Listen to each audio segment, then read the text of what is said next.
जय श्री श्याम दोस्तों, grooming business insights में आपका स्वागत है। शुरुआत करते हैं आज की अपनी पहली अपडेट से। हमारी पहली अपडेट आ रही है अनिल अंबानी की तरफ से। Recently Delhi metro rail corporation यानी कि डीएमआरसी ने अनिल अंबानी की company Delhi airport metro express को एक नोटिस भेजा है और इस नोटिस में कहा गया है कि आपको 15 दिनों के अंदर हमें 2599 करोड़ का अमाउंट रिफंड करना पड़ेगा।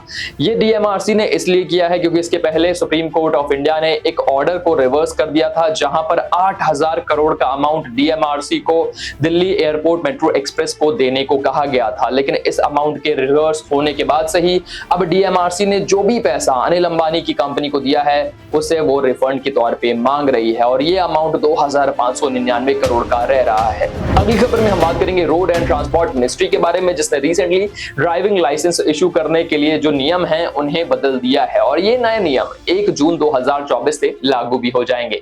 इनके तहत अब जो गवर्नमेंट ऑथराइज्ड आरटीओज है वहां पर ड्राइविंग टेस्ट नहीं होंगे। पहले क्या होता था, लोग वहां पर जाते थे, ड्राइविंग टेस्ट देते थे और उसे पास करने के बाद उन्हें ड्राइविंग सर्टिफिकेट्स मिल जाते थे। लेकिन अब हम आपको बता दें कि गवर्नमेंट ने फैसला लिया है कि यहां पर प्राइवेट ट्रेनिंग इंस्टीट्यूशंस को ऑथराइज किया जाएगा, उन्हें गवर्नमेंट बैक करेगी और फिर बाद में उनके सर्टिफिकेट ही लोगों को दिए जाएंगे। यानी कि आप अपने किसी भी प्राइवेट इंस्टीट्यूट में जो कि गवर्नमेंट से ऑथराइज्ड है वहां पर जाकर ड्राइविंग टेस्ट दे पाएंगे और एक सर्टिफिकेट रिसीव कर पाएंगे कि आपने टेस्ट पास किया है। वैसे क्या लगता है आपको इन नए नियमों के बारे में? क्या इससे करप्शन में लगाम लग सकेगी या आपको लगता है कि प्राइवेट कंपनीज में भी धांधली पड़ सकती है? अगली खबर में हम बात करेंगे बॉम्बे स्टॉक एक्सचेंज के बारे में। हाल फिलहाल में हमें देखने को मिल रहा है कि बॉम्बे स्टॉक एक्सचेंज में अच्छी खासी वॉलेटिलिटी बनी हुई है और इसी बीच में बॉम्बे स्टॉक एक्सचेंज में लिस्टेड कंपनीज का जो मार्केट कैप है ये पहली बार $5 ट्रिलियन को टच कर चुका है। हालांकि क्लोजिंग थोड़े कम पर हुई, लेकिन माना यह जा रहा है कि ये जो बढ़त आई है इस वजह से भी आई है क्योंकि स्पेक्युलेशंस बहुत ज्यादा लगाई जा रही हैं कि जो हमारी करंट गवर्नमेंट है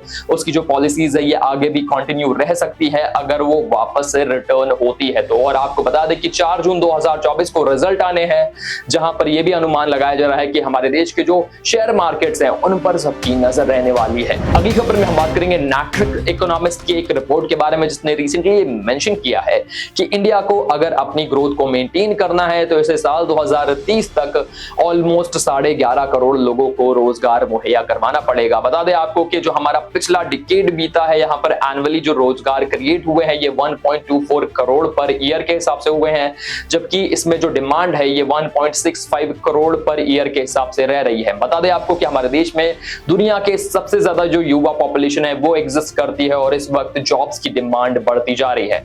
वैसे क्या लगता है आपको, क्या हमारी सरकारें इन्हें फुलफिल कर पाएगी? बताइएगा अपनी राय कमेंट में। अगली खबर आ रही है food safety standards authority of India FSSAI के बारे में। बता दें आपको कि FSSAI ने रिसेंटली MDH और एवरेस्ट मसालों को क्लीन चिट दे दी है। इसके पहले अपडेट ये आई थी कि सिंगापुर और हांगकांग जैसे देशों ने आरोप लगाया है कि इनके कुछ मसालों में एथिलीन ऑक्साइड की मात्रा मौजूद है, जबकि अब यहाँ पर FSSAI ने जो सैंपल टेस्ट किए हैं इनमें पता चला है कि कोई एथिलीन ऑक्साइड की मात्रा नहीं मिली है। यहाँ पर देश भर के 300 से भी ज्यादा जो मसाले हैं उनकी जांच की गई है और आगे भी जांच जो है वो लगातार होती रहेगी, लेकिन फिलहाल MDH और एवरेस्ट के लिए एक बड़ी राहत मिल रही है।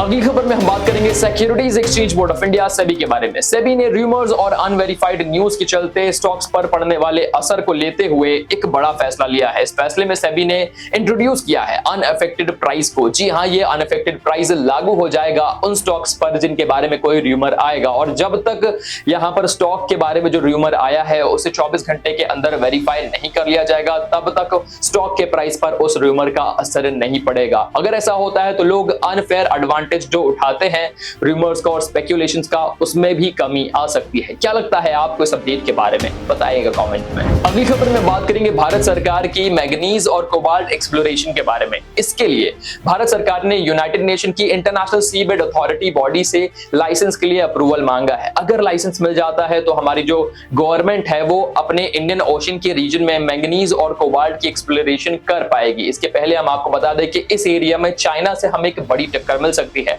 और ये कुछ ऐसे मिनरल्स हैं जो बहुत ही ज्यादा रेयर होते हैं। अगर ऐसा होता है तो इंडिया को एक अच्छा खासा एज मिल जाएगा जहां पर हमारे पास जो रिसोर्सेज है उनकी भरमार भी हो सकती है, लेकिन इसके लिए पहले यूएन का अप्रूवल बाकी है। अगली खबर में हम बात करेंगे minister of state for IT Rajeev Chandrasekhar के बारे में। राजीव चंद्रशेखर जो हमारे देश के minister of state for IT हैं, इन्होंने हाल ही में इंडिया की डिजिटल इकोनॉमी को लेकर एक कमेंट किया है। उन्होंने कहा है कि इंडिया की जो डिजिटल इकोनॉमी है साल 2028 तक इसका साइज $1 ट्रिलियन तक पहुंच जाएगा और इसमें बहुत बड़ा योगदान होने वाला है एआई मिशन का, जिसकी अकेले की जो वर्थ है वो 20,000 करोड़ से ज्यादा की है।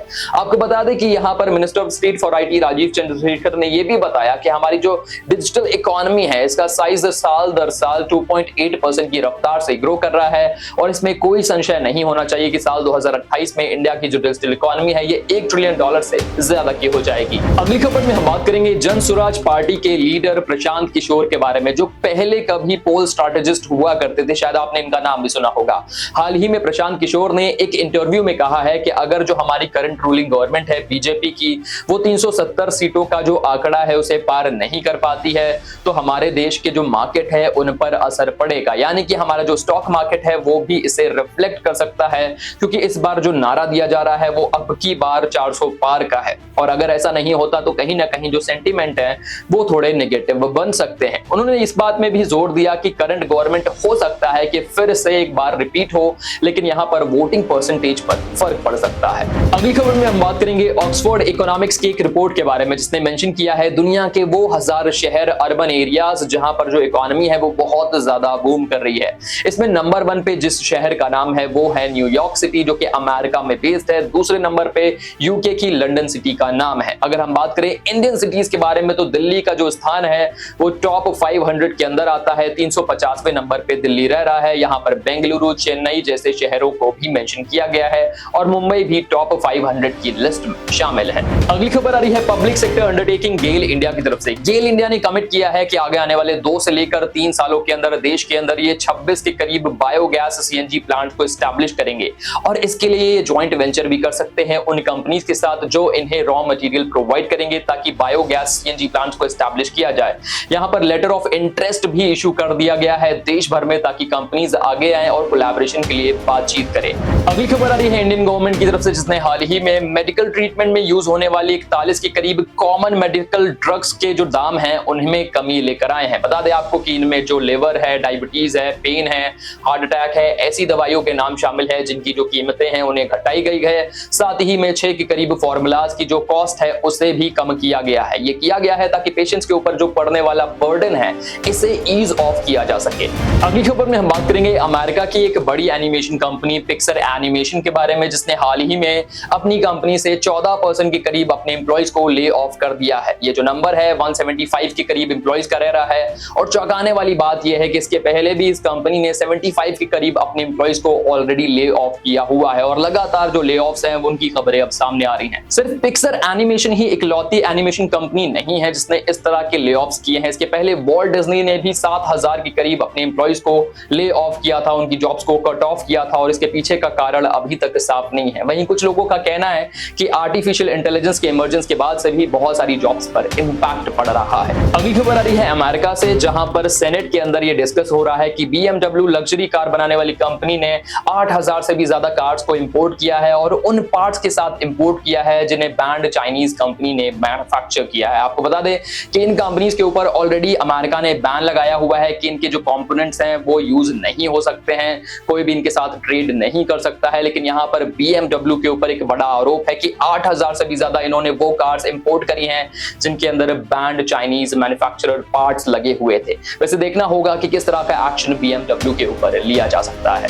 तो यहाँ हम समाप्त करते हैं आज की अपनी इनसाइट्स को। आई होप आपको ये वीडियो वैल्युएबल लगा होगा। वीडियो पसंद आया हो तो इसे लाइक कर दें, ज्यादा से ज्यादा लोगों तक शेयर करना ना भूलें। आप हमारे टेलीग्राम से जरूर जुड़िए जहां पर ये इनसाइट्स और वैल्युएबल क्विज़ेस आपका वेट कर रही हैं। मिलेंगे अगली वीडियो में, तब तक के लिए शुक्रिया और टाटा, जय श्री श्याम।